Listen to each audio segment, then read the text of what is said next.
Amid warnings of surging worldwide poverty, planet's 500 richest people added $1.8 trillion to combined wealth in 2020. Surging billionaire wealth hits a painful nerve for the millions of people who have lost loved ones and experienced declines in their health, wealth, and livelihoods.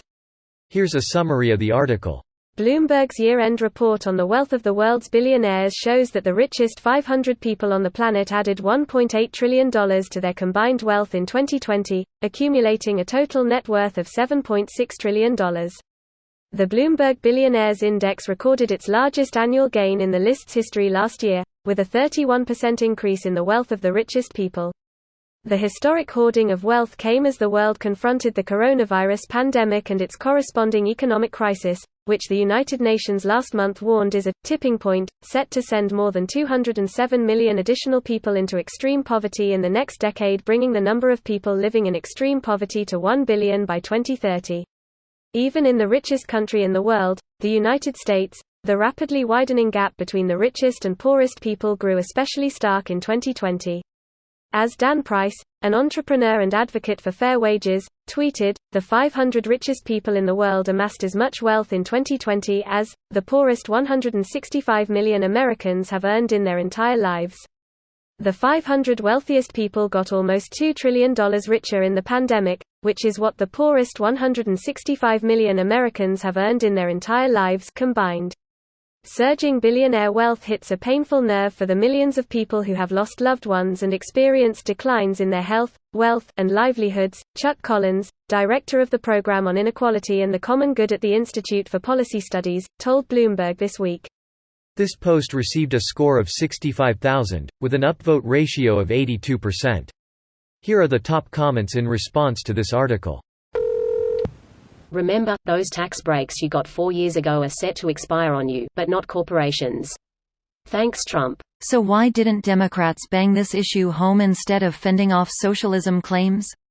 Because deep down, they're in the tax brackets getting the biggest tax cuts and shareholders of the companies making huge stock market gains as they buy shares back and do other things to increase share prices. So they benefit from the Trump tax cuts and wouldn't want to undo policies that benefit them. It was never Democrat-Republican, right-left, black or brown, white, gay, straight, citizen, immigrant, urban, rural, or any of the other dichotomies they feed to the masses. That is just noise to take the focus off of the real issue, rich-poor. Increasing wealth to the top actually stagnates economic growth, while increasing wealth to the poor stimulates economic growth. That seems like it should make even common knowledge type of sense. More people with more money to spend would lead to a better economy. Yep. The poor have a greater propensity to consume, as one might expect.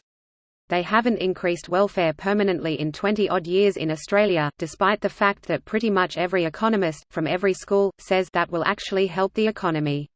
But the poors are not the economy. If you had money in the market and didn't panic sell in March, April, you made money this year. Not in cannabis. Fuck my life. I'm definitely not stock market informed, but I would assume cannabis is going to be on the rise eventually. Hang in there? Weed stonks went up like crazy when a bunch of states legalized marijuana at the November elections. Not sure what he invested in, but most of them are up bigly. Most weed stocks are still massively down from a year ago. They recovered a bit recently, but they are definitely not up bigly.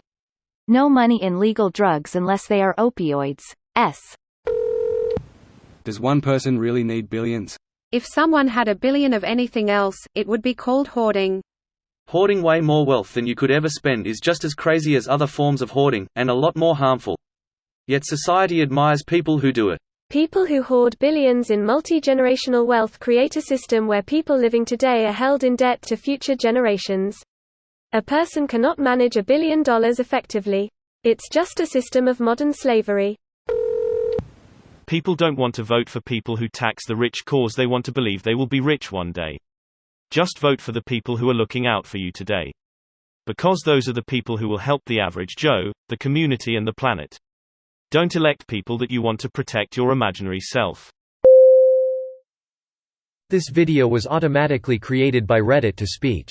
The article and comments in this video were selected from Reddit according to their upvotes, and any paraphrasing was performed by smmry.com, without any human intervention.